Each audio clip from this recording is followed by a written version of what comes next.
dou conta dos temas que nos parecen desde Marea de relevancia política para a xenda desta semana, comezando por unha cuestión que nos parece central, e é que a debilidade política de Feijóo, unha vez máis, pretende deixar Galicia no segundo, no terceiro vagón ou tal vez no furgón de cola, tamén a efectos ferroviarios, como agora explicarei.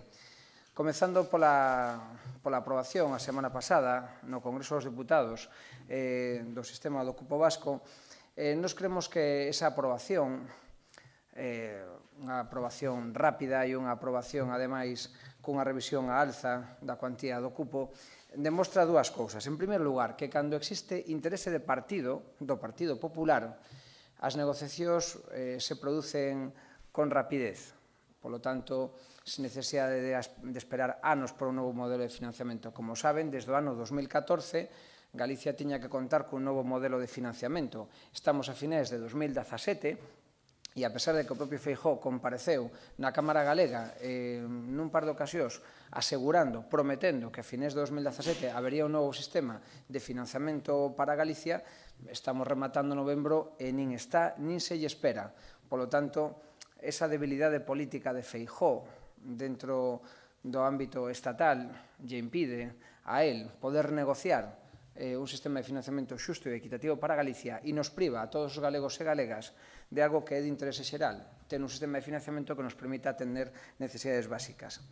A segunda cousa que demostra a aprobación a semana pasada do cupo vasco é que existen máis recursos que antes, algo que en Marea xa demostrou nesta Cámara o ano pasado e durante todo este curso do ano 2017. Nos amosamos como a fase alcista do ciclo nos permitía obter máis recursos e a maioría do Partido Popular acaba de demostrar que cando eles necesitan os apoios parlamentarios son capaces de atopar eses recursos. En Marea xa o sinalou fai meses. Polo tanto, agradeceríamos que agora o Partido Popular atope eses mesmos recursos para dotarnos dun sistema de financiamento xusto, que en Marea cifrou nunha primeira estimación cos cálculos dos que dispoñemos e que xa expuxemos no Parlamento Galego en 2.500 millóns de euros adicionais para financiar os servicios básicos que ten o noso país.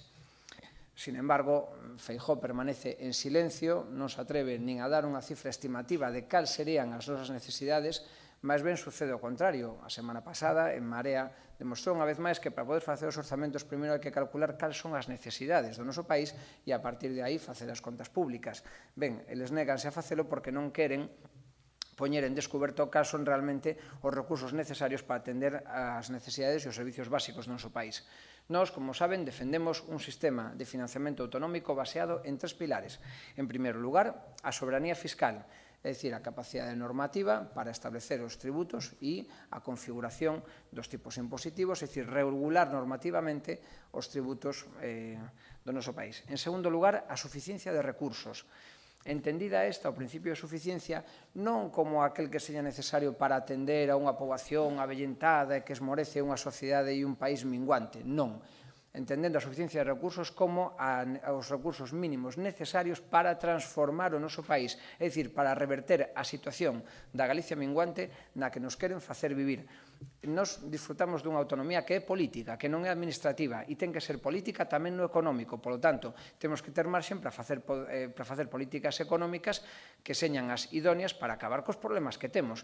Temos un problema de emigración evidente, temos que acabar que a emigración e facer que a xente que emigrou volva, sobre todo a xente moza. Temos un problema de emprego estrutural que temos que solucionar mediante a creación de estruturas que nos permitan un emprego estable e de maior calidade. E temos, ademais, que solucionar o problema territorial e de equilibrio territorial que temos. Ben, todo isto é necesario para crear unhas condicións que xeren expectativas de futuro, sobre todo na xente moza, o cal solucionaría tamén o problema de implosión demográfica que ten o noso país. E, en terceiro lugar, o principio de cooperación e solidaridade.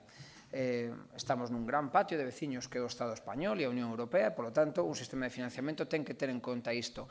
Temos que buscar cooperar co resto de comunidades autónomas, co Estado e no ámbito europeo para asegurar un solo de ingresos. Os problemas de Galicia e os problemas do financiamento non é establecer teitos de gasto, é asegurar uns ingresos mínimos para poder facer políticas redistributivas de renta e riqueza. Nós entendemos que desde Marea, desde o Parlamento Galego e desde o Espacio Nacional Galego somos a única forza política capaz de xerar este discurso que teña en conta, a súa vez, que o modelo común non funcionou hasta agora, tal e como defenden o Partido Popular e o Partido Socialista, e, en segundo lugar, ter en conta a situación actual na que vivimos dentro do Estado e dentro da Unión Europea. Por lo tanto, un modelo de financiamento que nos leve a solucionar os problemas do noso país. Pero isto é solamente unha das consecuencias da debilidade política de Feijóo. Temos dúas que están moi relacionadas e que quixera comentar. E teñen que ver cas infraestructuras de transporte no noso país.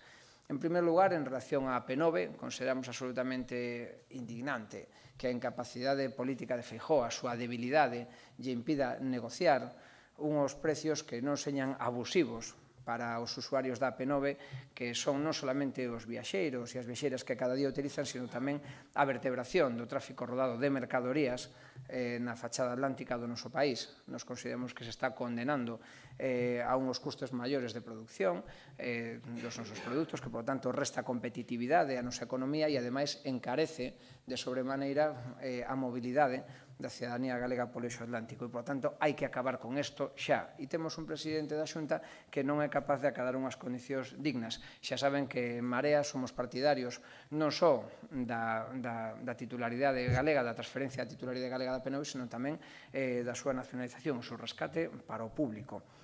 Pero este non é o único fiasco, o único fracaso derivado da debilidade política de Feijóo. Temos outro que vai ter moitas consecuencias, moi graves consecuencias negativas no futuro, que é con relación ao corredor atlántico de mercancías ferroviarias. Despois de fai menos de 2 meses montar un minicumio anunciado como unha grande estrategia conxunta entre Galicia, Castela, León e Asturias, reclamando un corredor ferroviario atlántico que pasase por Galicia ou que tuvese en conta os portos galegos, a semana pasada Fomento lle dixo a Feijóo que non tiña capacidade de ningún tipo para negociar co propio Ministerio unha modificación deste corredor atlántico ferroviario. Isto é un fracaso en toda regla da xestión política de Feijóo, tanto del como presidente da Xunta de Galicia, como con esa coalición que dixera establecer con Asturias e con Castela e León.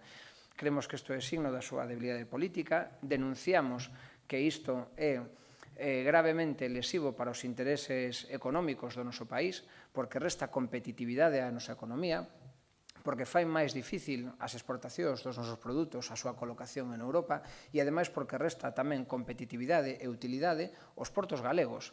Os portos galegos podían ser a entrada natural de toda a fachada atlántica a Europa, e se non o é porque non hai salida para as mercancías que chegan a eses portos. Xa temos hoxe en día unhas deficitarias conexións a nivel ferroviario con eses portos agora mesmo existentes. Pois ben, a proposta fracasada de Feijóo nos deixa nunha absoluta inoperatividade destes portos. Ben, que reclama en Marea? En Marea reclama de forma decidida que o corredor atlántico ferroviario teña unha salida directa a Europa pola vía cantábrica, que non teña que baixar directamente a Porto e que non vaya pola configuración actual. Isto nos resta unha competitividade que é inasumible para as empresas galegas e que, polo tanto, que é inasumible para a nosa economía. E, polo tanto, hai que sacar as uñas e hai que sacar os dentes para reclamar que o corredor atlántico de mercadorías teña xa, desde este mesmo momento, unha configuración que nos permita sacar directamente as mercadorías a Europa pola vía cantábrica. Ben, como queremos facer isto? Pois ben, queremos que se abran inmediatamente as negociacións para a modificación do regulamento da Unión Europea do ano 2013, que fixaba os ítems, as escalas do propio corredor atlántico europeo sin pasar por Galicia. Isto é algo que é posible se houvese vontade política, porque están abertos prazos de negociacións. E se non é posible foi porque Feijóo non conseguiu de Fomento arrancarlle ese compromiso, pero Fomento podería facelo sin esperar ao ano 2027. Podería facelo agora, é o momento agora mesmo de levar a cabo esa reforma. Ben, en Marea terá a seguinte acción política. Nos desplazaremos a Bruselas, levaremos o tema ás institucións comunitarias, concretamente eu mesmo me desplazarei mañán a Bruselas, onde terei unha reunión ca presidenta do Grupo Confederal da Esquerda Unitaria Europea, Gabriel Zimmer, onde lle explicarei esta situación. E pasado mañán no Parlamento Europeo exporei tamén esta situación diante do grupo. Todo isto ca intención de explicar a importancia que ten para Galicia esta infraestructura ferroviaria de mercancías. É fundamental para a competitividade das nosas empresas, é fundamental para a prosperabilidade do noso país e creemos que non se pode esperar ningún minuto máis. Por iso, para suplir a incapacidade de quen é o presidente da Xunta de Galicia, quen tiña que estar representando os intereses dos galegos, En Marea asume ese reto e, polo tanto, levará esa voz a Europa. Tamén a levamos á Cámara Galega, tamén a levamos ao Congreso dos Deputados e agora levaremos tamén a Europa, porque pensamos que isto non pode aguantar ningún segundo máis, ningún minuto máis e, por suposto, non podemos esperar a 2027. Nos creemos que unha suba do 3,1% é un absoluto disparate. E un disparate por dúas razóns. En primeiro lugar, porque incluso nos termos actuais de tarifas, sin incremento de ningún tipo, a empresa está repartindo 45 millóns de dividendos sobre unha facturación de 145, prácticamente un 30% de dividendos sobre a facturación.